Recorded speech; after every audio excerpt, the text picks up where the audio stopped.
Great testimony of someone in our church who was battling with poverty. Just, she'd get 2 steps ahead and fall 3 steps behind. Geez. It was during worship, and I saw a spirit over her. Right. And I went up to her. I didn't know where she stood with that, and I said, "Would you mind if I prayed? Because I see something." Because people get freaked out. Well, you have a pastor's heart, right. and you just don't. Hey, there's a demon. No. And I would never shame anybody. Right, nobody should be shamed. But they were being oppressed, and she's not a Christian. Can never be possessed. You get tormented. You get oppressed, and so I prayed, and I asked somebody to come alongside, and we took authority over what I saw, and it had to do. It was a python spirit. It was that was linked with a spirit of poverty. Now, I don't understand all when the Lord's telling me. I just do it. Right. So what happened was, started to pray with her. Now, this was a Sunday. It was an iniquitous structure that was in her family line.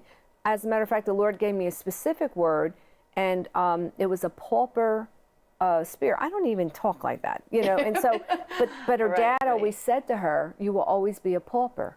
Wow. So anyway, took authority over it. We prayed, and the next. What to say to your child? I'm sorry. I know, but he didn't mean it. Right. But the next day, and one of the things she said to me was, "I feel terrible. I don't have an inheritance for my child, and I would like an inheritance." Her boss the next day calls her up. Now, we took authority. We prayed. Simple. Wasn't anything major.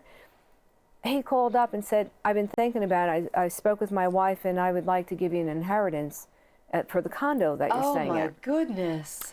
So, needless to say, she freaked out. Her stove that didn't work for 10 years started working. Her son got a raise on his job. Awesome. Then she, about 2 weeks later, got an enormous, when I tell you, bonus. Oh, my goodness. See, And then, that's what I'm talking And about. it continued. I'll tell you, there's a poverty mindset that is in the church. Yes. And this, in 3 John 2, it says, "Beloved, I wish above all that you spiritually prosper and physically prosper as your soul prospers." Yes.